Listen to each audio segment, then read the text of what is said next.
Hoje, dia 21 de abril, nacionalistas comemoram um movimento revolucionário separatista. Esse é o Visão Libertária, sua fonte de informações descentralizadas e distribuídas. Estados tipicamente não gostam de movimentos separatistas. Todos eles fazem questão de deixar claro que separatismo é inconstitucional, que é ilegal, que não é aceito, porque, lógico, governos preferem estados maiores a estados menores. Apesar disso, movimentos separatistas são uma constante na história. Existem em muitos lugares atualmente e sempre existiram no passado. Uma dessas situações foi o que aconteceu em Minas Gerais em 1789, a Inconfidência Mineira, que pretendia separar Minas Gerais do resto da colônia portuguesa. Mas Minas Gerais é um estado com muita riqueza mineral que a coroa não podia perder. Minas Gerais possui esse nome justamente por causa da grande quantidade e variedade de minas que possuía. Várias cidades até hoje possuem nomes relacionados a uma pedra ou a ouro: Diamantina, Ouro Branco, Ouro Fino, Ouro Preto, Ouro Verde, Pedra Azul, Pedra Bonita, Pedra Dourada e por aí vai. Pouca gente sabe, mas durante muitos e muitos anos, Minas Gerais foi o maior produtor e exportador de ouro no mundo todo. Boa parte dos ornamentos dourados que você vê nas principais igrejas e palácios europeus saiu de Minas. Qualquer súdito do rei podia explorar as riquezas das terras de Minas Gerais, exigindo em troca apenas uma parcela como imposto. O grande problema era a forma como se procedia essa arrecadação. Os mineradores pagavam imposto sobre a extração do ouro e recebiam certificados de pagamento. Quem não exibisse esse documento teria todo o seu ouro confiscado. Mas Minas Gerais, vocês sabem, foi explorada inicialmente a partir de São Paulo. E nessa época, os paulistas se julgavam proprietário de todo o ouro retirado de Minas. Por isso, em 1708, houve a primeira guerra da região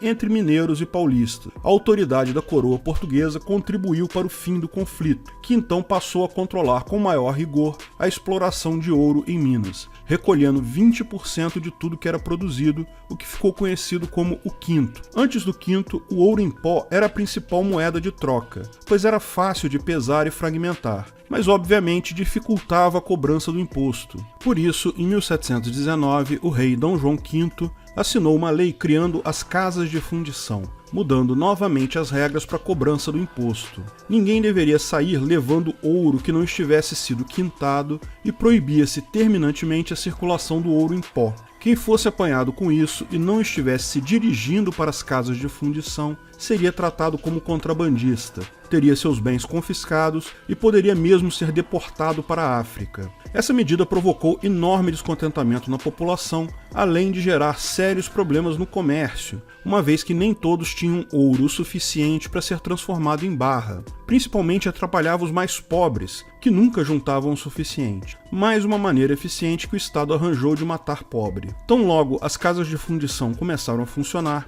Dom João V teve a grata satisfação de ver sua receita real aumentar bastante. Todo o ouro extraído das minas era automaticamente levado às casas de fundição, onde seria automaticamente descontado não só o quinto, como também todas as despesas da própria fundição. Com o tempo, Dom João V passou a achar que seus leais súditos estavam sonegando impostos. Não importa quanto ouro arrecadassem, para a corte portuguesa as minas eram infinitas, e se não se alcançava a quantidade de imposto desejada, era porque mineradores deviam estar botando a mão em parte que cabia ao rei por direito. As casas de fundição não serviam mais, então a coroa decidiu acabar com ela, substituindo-as por um novo sistema de arrecadação, a captação, no qual os impostos eram pagos por cabeça, sendo cobrado 17 gramas de ouro por escravo a cada 6 meses. Porém, a coroa portuguesa não estava satisfeita. Sem compreender a real razão do declínio da produção aurífera, o esgotamento das jazidas e atribuindo o fato ao contrabando, foi estabelecida uma cota mínima a ser paga por ano, 100 arrobas de ouro.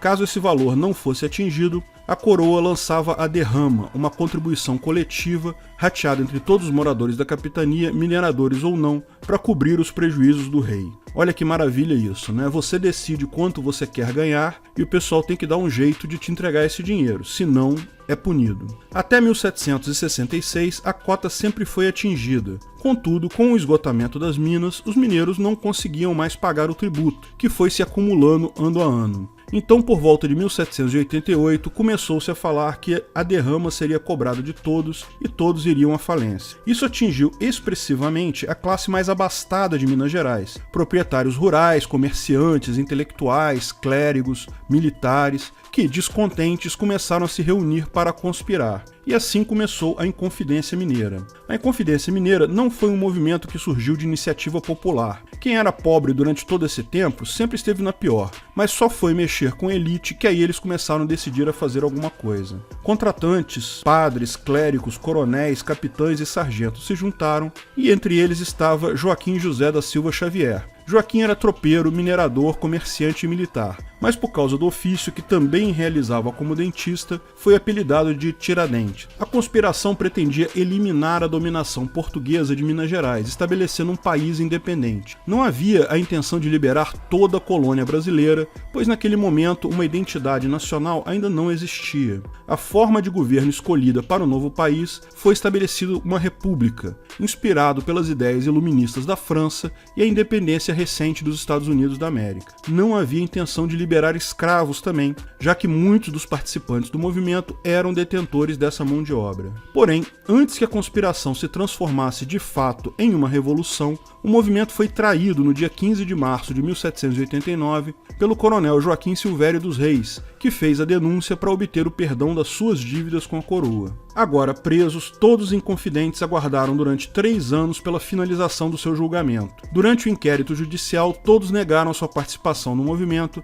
menos Tiradentes, que assumiu a responsabilidade de chefia do movimento. Há outra versão dessa história, que diz que como boa parte dos membros dos movimentos tinham forte ligação com a elite, ninguém de fato foi condenado, apenas Tiradentes, que vinha de uma família mais popular, tendo assim toda a responsabilidade do movimento atribuída a ele. De fato, como vamos ver, toda essa ideia do julgamento dos inconfidentes é muito fluida e depende muito da fonte que você usa. O fato é que todos os inconfidentes realmente foram condenados à pena de morte, mas tiveram a pena convertida no dia seguinte por decreto de Maria I de Portugal para degredo, nome que era dado para exílio. Apenas Tiradentes continuou condenado à pena de morte, porém sua execução não foi por morte cruel, como previam as ordenações do reino. Tiradentes foi publicamente executado, numa forca. Numa manhã de sábado de 21 de abril de 1792, Tiradentes percorreu a procissão pelas ruas pelo centro da cidade do Rio de Janeiro, num trajeto entre a cadeia pública até onde foi armado o patíbulo, uma estrutura de madeira usada para enforcamento. O governo tratou de transformar aquela demonstração de força da coroa portuguesa, fazendo verdadeira encenação.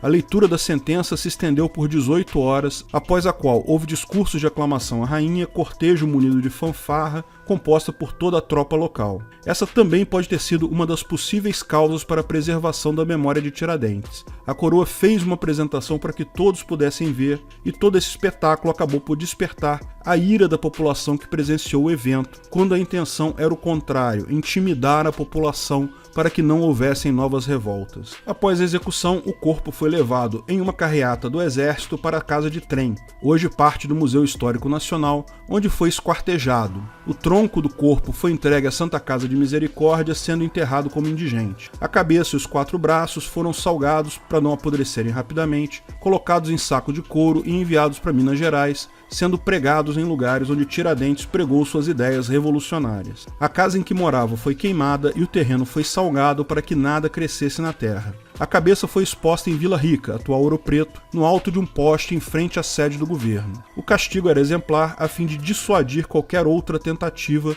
de questionamento do poder da coroa. Muito importante notar aqui, novamente, que há diferentes versões dessa história. Quase 100 anos após sua morte, a realidade do Brasil já era outra. Muitos passaram a gostar da monarquia durante o reinado de Dom Pedro II. Se antes, inspirados na Revolução Francesa e na independência dos Estados Unidos, as pessoas queriam a república, depois de sua proclamação, queriam a monarquia de volta. Por isso, em 21 de abril de 1890, houve a primeira grande festa oficial em homenagem a Tiradentes, idealizada e realizada pelo governo republicano, que havia sido empossado apenas 6 meses antes. O Marechal Deodoro da Fonseca, o primeiro presidente da República, o traíra, presidiu a solenidade e também foi o orador do evento. A República ainda era muito nova, por isso os ideólogos positivistas buscaram na figura do Tiradentes uma personificação da identidade republicana do Brasil, mitificando a sua biografia. Daí toda a iconografia tradicional de barba e camisolão à beira do palanque, vagamente semelhante a Jesus Cristo. Como militar, o máximo que Tiradentes poderia se permitir era ter um bigode discreto. Na prisão, onde passou os últimos 3 anos de sua vida, os detentos eram obrigados a raspar barba e cabelo a fim de evitar piolhos. Relatos da época declaravam que Tiradentes, um homem alto, grisalho, barba bem feita, bigodes bem aparados. A imagem de barbudo semelhante a Jesus Cristo surgiu apenas no século XX. A comemoração da data foi suprimida e restabelecida por diversas vezes ao longo do século XX, e mobilizou vários grupos políticos, intelectuais e opinião pública em vários debates. Em 1930, o feriado chegou a ser extinto por Getúlio Vargas, porém voltou ao calendário já em 1933, após pressão de grupos políticos que consideravam necessária sua comemoração como uma forma de valorização da memória do país. Em 1965, durante a primeira fase do regime militar do Brasil, o presidente Castelo Branco, durante seu governo na ditadura militar, para reforçar essa imagem de Tiradentes, sancionou uma lei que instituía o dia 21 de abril como feriado nacional e Tiradentes como patrono da nação brasileira. E é dessa forma que, até hoje, aquele pessoal nacionalista, patriota, que bate no peito e grita Brasil, comemora, no dia 21 de abril, um movimento separatista como um ato heróico, embora o Estado sequer aceite falar de movimentos separatistas atuais. Importante deixar claro que secessão não é necessariamente um movimento válido do ponto de vista da ética libertária. A secessão individual, ou seja, cada indivíduo se tornar um Estado independente, lógico que é. Mas a criação de um Estado menor não dá garantia alguma ao indivíduo de que ele terá mais liberdade ou será menos roubado. Ainda assim, a luta contra um Estado maior opressor, mesmo que seja para criar um Estado menor, potencialmente menos opressor, certamente alegra corações libertários em todo lugar. Obrigado por sua audiência. Esse artigo é uma segunda versão do artigo que foi sugerido e escrito por Albert Jr., revisado e narrado por Peter Turguniev. Esse vídeo foi um oferecimento de armataweb.com, cloud e serviços de data center, 100% de compromisso com a satisfação e privacidade dos clientes. Aceitamos Bitcoin. Veja o link na descrição do vídeo. Se você gostou desse vídeo, clique no like e compartilhe ele em suas redes sociais. Se inscreva no canal para nos ajudar, clicando no botão vermelho abaixo. Se quiser ser avisado de novos vídeos, clique no sininho ao lado. Até a próxima!